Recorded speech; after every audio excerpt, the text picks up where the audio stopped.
Olá, queridos, é bom estar com vocês de novo, dessa forma agora em vídeo de novo e compartilhar com vocês a palavra do Senhor, palavra que Deus tem colocado no meu coração e que eu acho importante para a igreja nesse momento.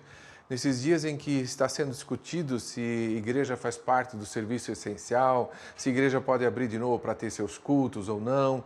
Então, é importante a nossa reflexão. O que nós somos como igreja? E aí nós temos a palavra de Deus que nos fala claramente o que é a igreja. Em Atos capítulo 2, lá a igreja de Jerusalém nos apresenta um modelo que aplica princípios que servem para nós hoje. Já vimos na mensagem passada que, a exemplo da igreja de Jerusalém, a igreja essencial é a igreja que prega o evangelho. E hoje vamos adiante e veremos que a igreja essencial é a igreja que vive em comunhão. Lembrando, a gente pega princípios da palavra de Deus. Nós não podemos repetir o modelo. A igreja lá se reunia, se encontrava todos os dias.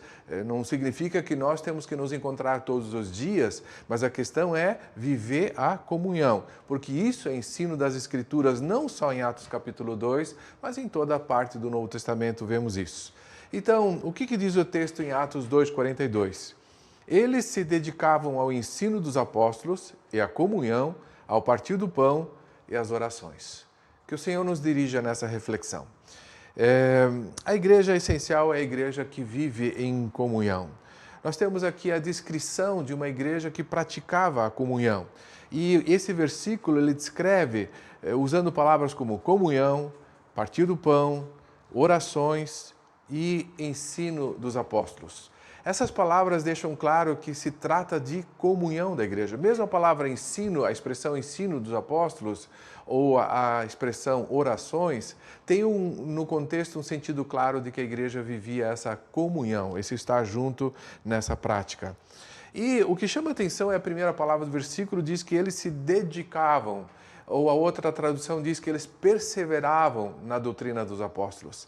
Então essa perseverança, essa dedicação dá o tom de como era essa comunhão. Havia uma dedicação. Claro, eles estavam vivendo uma empolgação daquele tempo inicial, o Espírito Santo estava agindo de forma extraordinária e eles se alegravam muito em estar juntos, mas é interessante que o apóstolo, que Lucas, ao descrever essa situação em Atos 2, usa a palavra dedicação. Eles se dedicavam, eles perseveravam na doutrina dos apóstolos, no partir do pão, na comunhão e nas orações.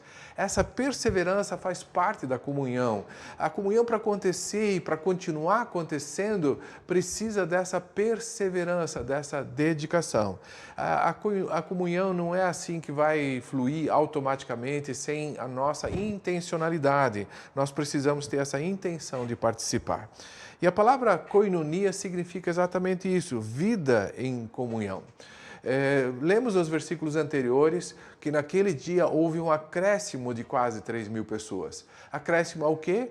Acréscimo ao grupo de discípulos, acréscimo à igreja. Ou seja, a decisão por Jesus se arrepender dos seus pecados, ser batizado, é uma decisão pessoal, individual, particular. Mas o viver a fé é viver a fé em comunidade, em comunhão. Então é isso, queridos. Salvação é individual e pessoal e particular, mas a vida cristã é comunitária e coletiva. A não ser que tenha ali algum Robinson Crusoe que vive numa ilha, isolado, mas isso não é o normal, isso não é o que é o ensino do Novo Testamento. Então, queridos, comunhão é ser povo de Deus, é viver como povo de Deus, é viver unidos. Comunhão é suprir as necessidades uns dos outros. O povo de Deus sabe da sua missão ao mundo, mas sabe que primeiro precisa cumprir essa missão com o seu próprio povo. De que adianta abraçar o mundo e não abraçar os seus? Então a igreja precisa estar sempre ligada nessa comunhão. Então, como era essa comunhão naqueles dias lá em Atos capítulo 2? Em primeiro lugar, diz que eles perseveravam na doutrina dos apóstolos, eles estavam firmes no ensino dos apóstolos. Então, em primeiro lugar, nessa comunhão entra a questão do ensino. Como o ensino é importante para a vida da igreja. O ensino, claro, aqui focado na dimensão da comunidade, na comunhão. O povo em unidade, em comunhão, participando do ensino, da doutrina dos apóstolos. Então, mesmo que aqui fale do ensino dos apóstolos, o contexto deixa claro que era um ensino que era vivenciado na comunidade, na comunhão. O ensino era para todos, o ensino não era para alguns poucos que quisessem se especializar, o ensino não era para os nerds da fé, o ensino era para o povo todo, eles estavam juntos. O ensino faz parte do discipulado.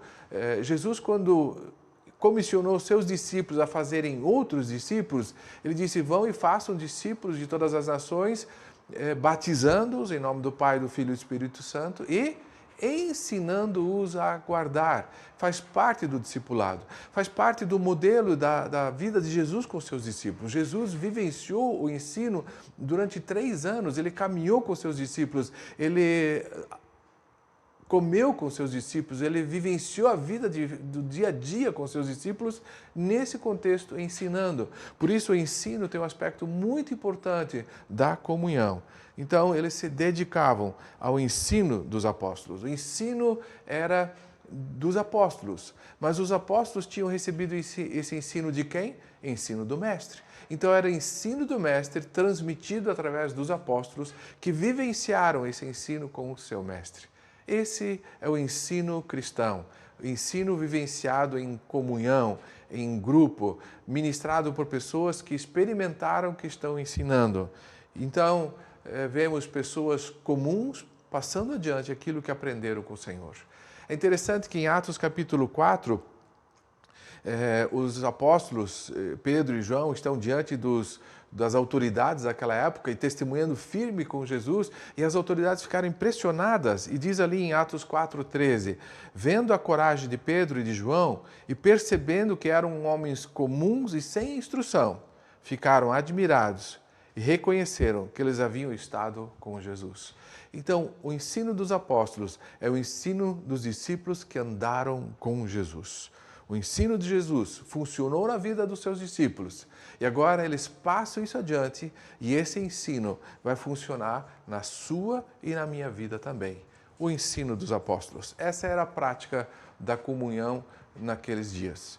Em seguida, nós vemos no texto bíblico que eles dedicavam ao ensino dos apóstolos e à comunhão, que já falamos, e ao partir do pão. Havia uma comunhão no partir do pão. E partir do pão pode significar desde a comunhão mais básica e informal, de estar sentado à mesa para comer juntos, até a dimensão sacramental de partirmos o pão e estarmos na mesa do Senhor, celebrando a ceia do Senhor. As refeições nos tempos de Jesus, no tempo judaico, sempre começavam com um pedaço de pão, um pão partido. Por isso, então, esse partir do pão tem, em primeiro lugar, essa ideia das refeições em conjunto. Eles gostavam de estar juntos, eles tinham essa comunhão juntos. E nós, como igreja, precisamos também ter essa dimensão de termos comunhão nas casas, vivemos uns com os outros. Claro que agora isso está restrito, agora a gente não estimula isso, agora é só dentro das nossas próprias casas, e a comunhão agora precisa ser virtual, você conversa com alguém pelo WhatsApp, faz uma ligação, lembra de alguém, mas vamos lembrar que nós precisamos ter comunhão.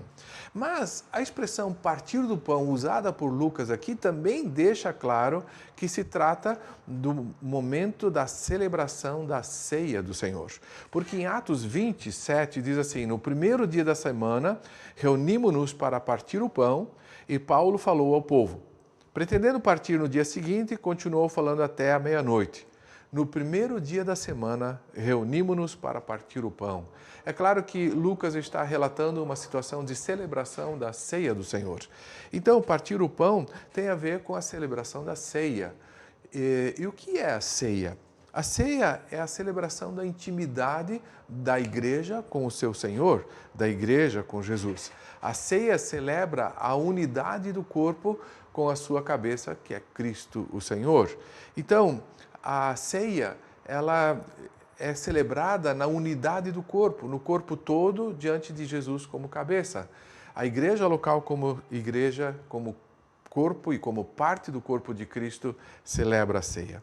Mas, como temos tido esse tempo de quarentena e não podemos estar juntos, então estamos celebrando a ceia nas nossas casas. É um tempo diferente, é um tempo excepcional. Quando pudermos nos reunir de novo, então teremos a ceia presencial, a ceia juntos de novo.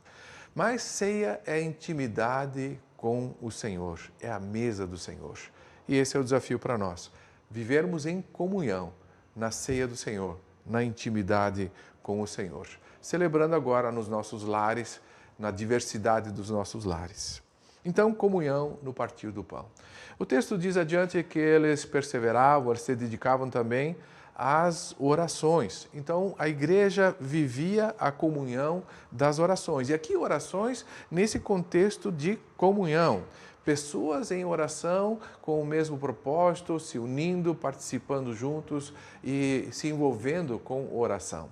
Claro que tem em vista também a oração pessoal, sempre isso é a base de tudo, mas não podemos ficar só nas nossas orações pessoais, fechados dentro do nosso mundinho. Nós precisamos ter comunhão de oração, precisamos orar uns com os outros, orar uns pelos outros. Esse é o desafio da palavra aqui em Atos 2:42. Eles perseveravam nessa comunhão, mas também nas orações.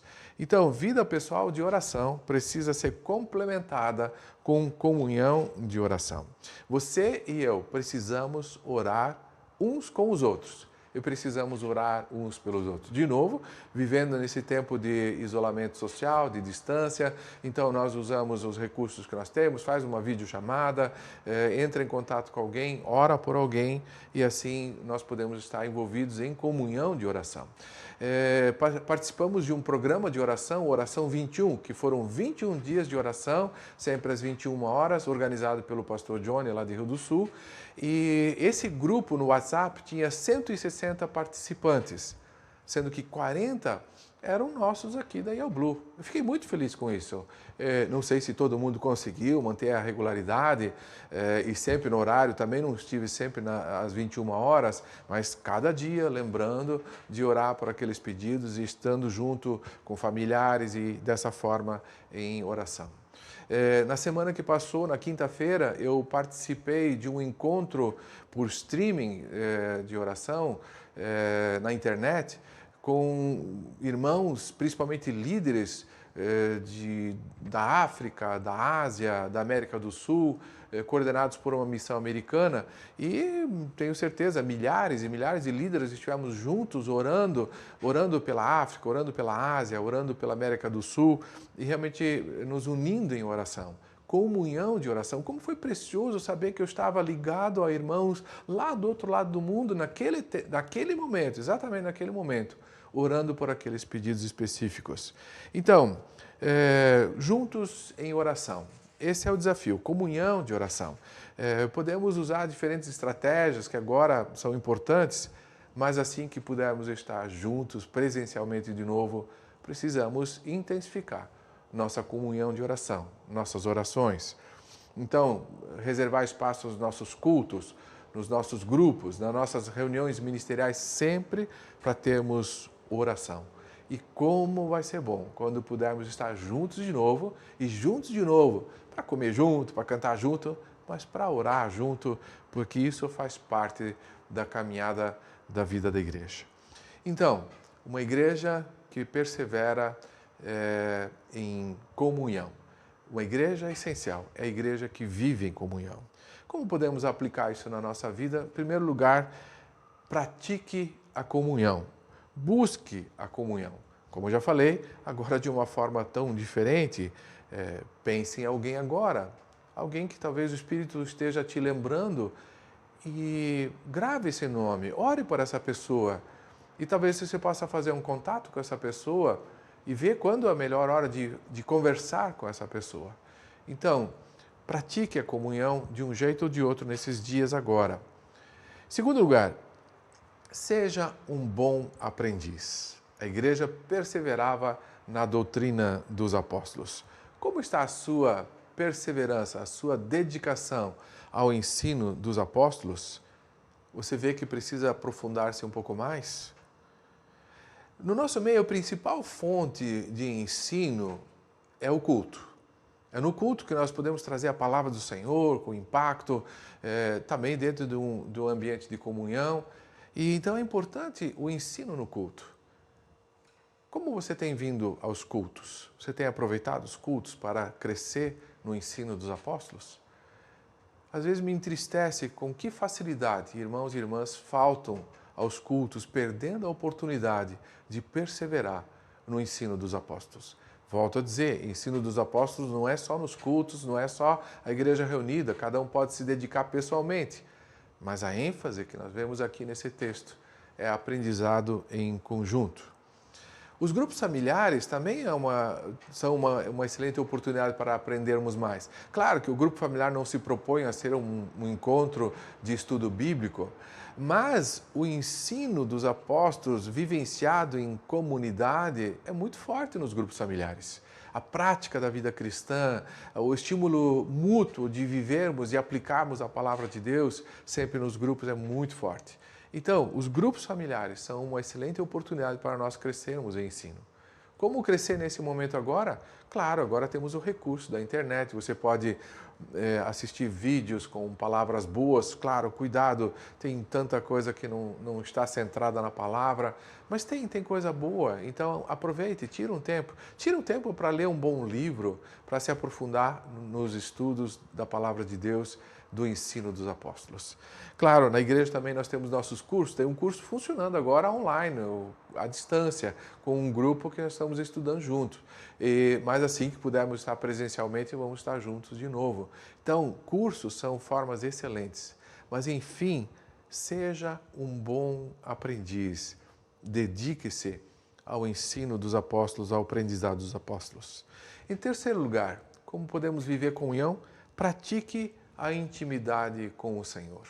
A igreja se dedicava ao partir do pão, ela se dedicava nessa parte tão importante das refeições em comum, mas vemos claramente que essa palavra partir do pão, partir o pão, indica para a ceia do Senhor. E a ceia é a intimidade da igreja com o seu Senhor, é a mesa do Senhor, é estar à mesa com o Mestre.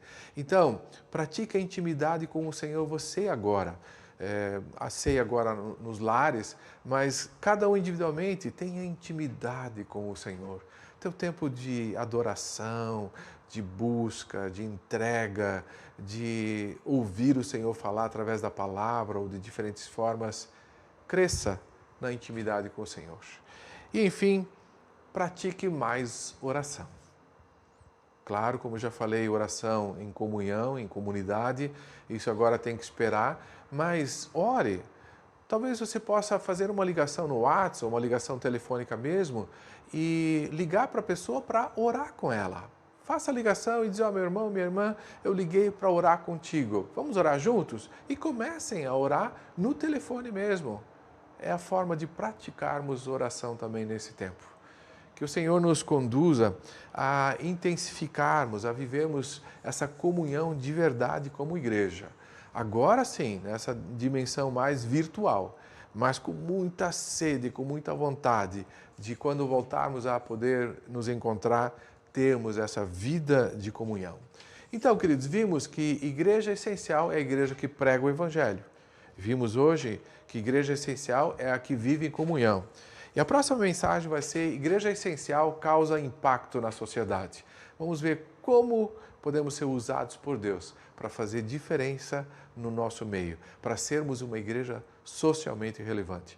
Que Deus nos conduza, que Deus nos abençoe nessa caminhada, também nesses dias de isolamento social. Vamos seguir as orientações do governo, vamos nos submeter às autoridades sem problema nenhum e esperar o tempo que o Senhor tem para nós. Se você gostou do vídeo, curta o vídeo. Se você ainda não se inscreveu, inscreva-se no nosso canal e dessa forma nós podemos compartilhar com você mais vídeos também. Que Deus nos abençoe, que Deus nos conduza, que Deus fortaleça cada irmão, cada irmã, cada pessoa. Deus abençoe em nome de Jesus.